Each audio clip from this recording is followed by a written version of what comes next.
The mass media, the corporate media, it repeats the same thing over and over and again.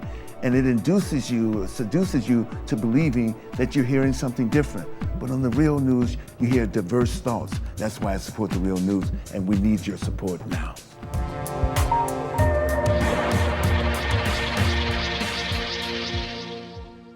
According to Pakistani officials, security forces overran a militant camp on the outskirts of Pakistani Kashmir's main city and seized the alleged mastermind of the attacks that shook Mumbai last month.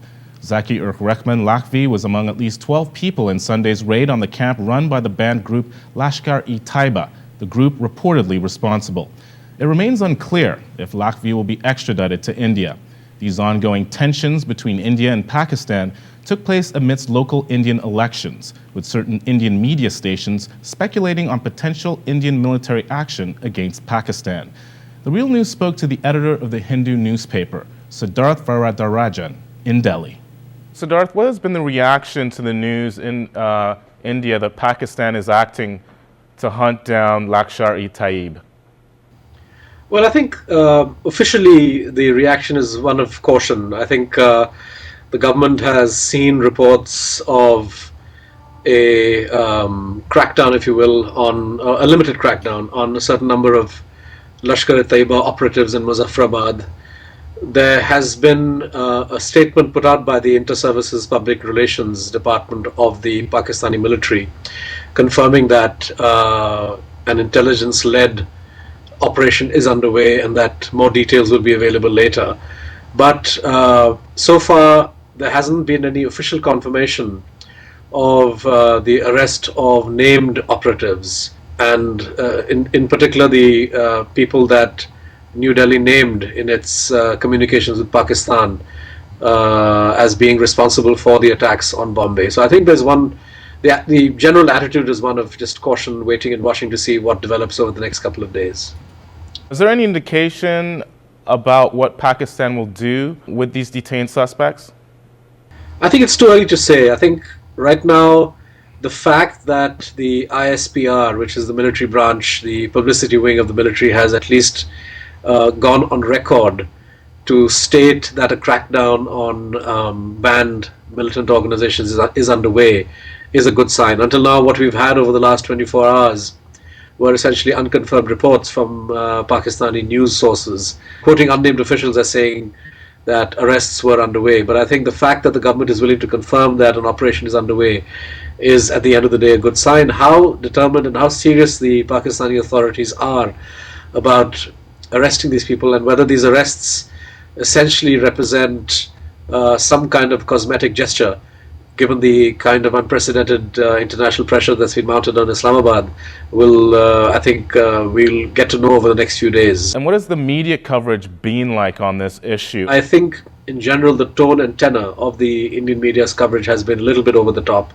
And this has been mirrored to a large extent by what I've seen in the Pakistani media, where there's generally a sense of denial, which mirrors the quasi-jingoism that we've seen on this side, and I think it's rather regrettable. The election results, has there been any measurable effects due to this terrorist attack? No, in fact, one of the positive aspects of this election actually has been the failure of the right-wing Bharatiya Janata Party to use the terrorism issue to gain electoral support.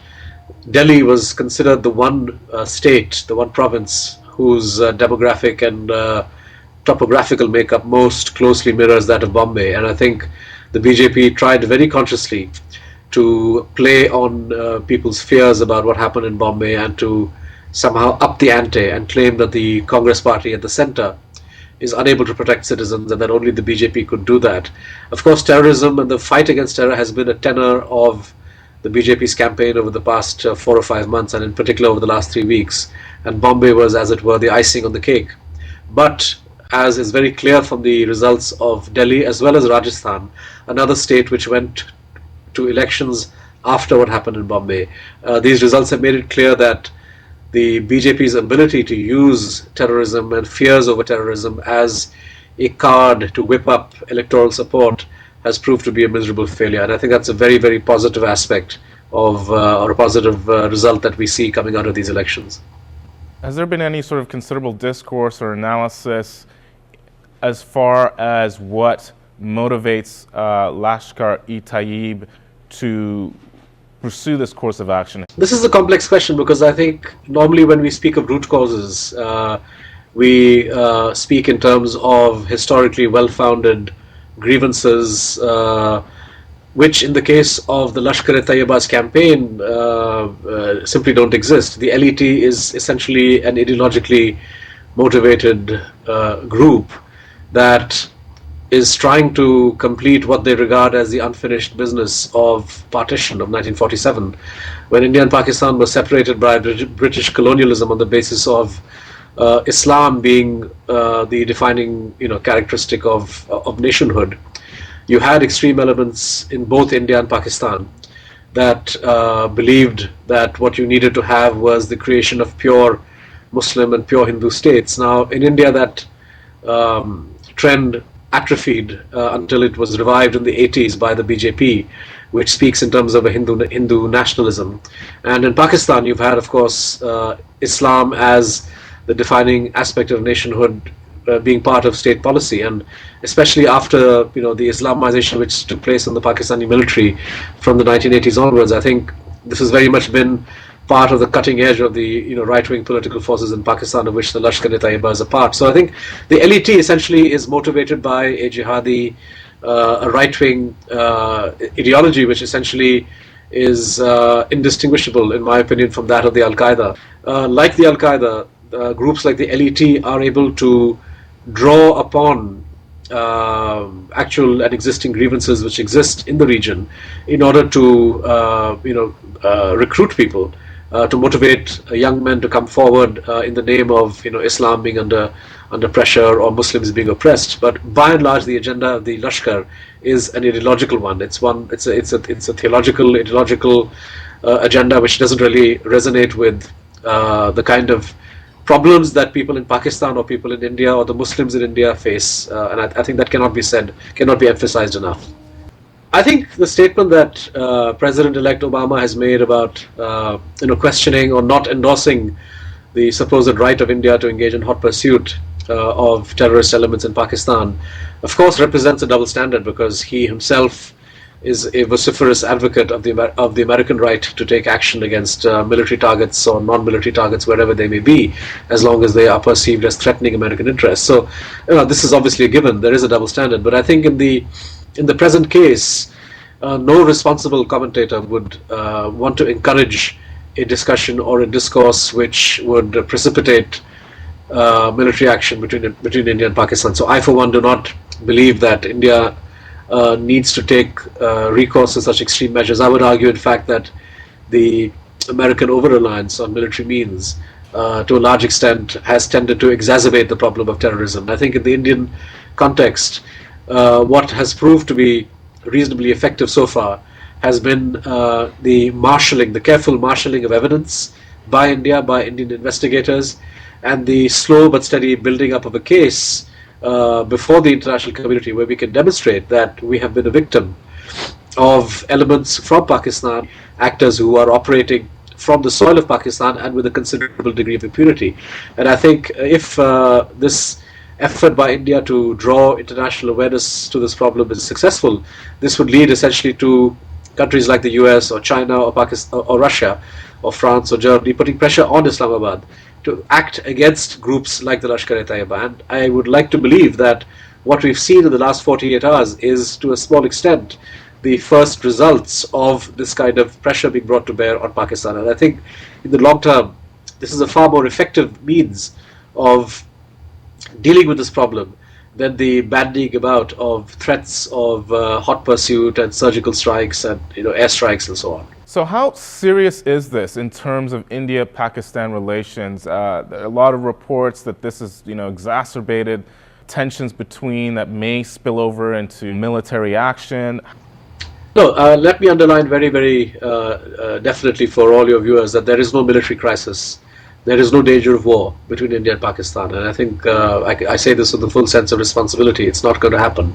And you have a great deal of awareness, I think, on both sides of the border of the disaster and calamity that any kind of escalation of the current political crisis between the two countries would the kind of calamity that this would cause.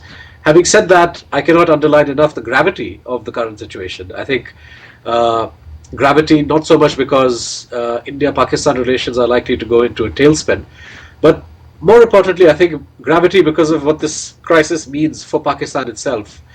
Pakistan, as you know, is in the midst of a transition away from military rule towards the restoration of proper, democratic rule, and this crisis comes at a time which is going to complicate that transition, and I think strengthen the hands of the military. And I think it's really up to Pakistan and the Pakistani people and the Pakistani military to decide which path they want to take. Do they want to take one step back towards the consolidation of military rule, and one which relies heavily on the preservation of links between the military and jihadi groups, or do they want to look towards the future where the enormous damage that these jihadi groups have done to the region and to the body politic of Pakistan is recognized and dealt with once and for all? And I think this is why this crisis has assumed the kind of proportions it has, because it is pregnant with implications not just for Indo-Pak relations but also for the future of Pakistan.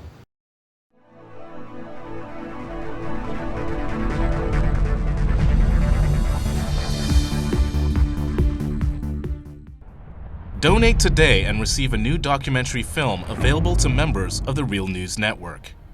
The History of the National Security State with legendary author Gore Vidal. Bonus features of the DVD include an in-depth response to Vidal from ex-CIA analyst Ray McGovern, who served under 7 U.S. presidents, an exclusive interview with Colin Powell's former Chief of Staff Larry Wilkerson, and an insightful interview with oil policy analyst Antonia Juhas. The news magazine of the screen.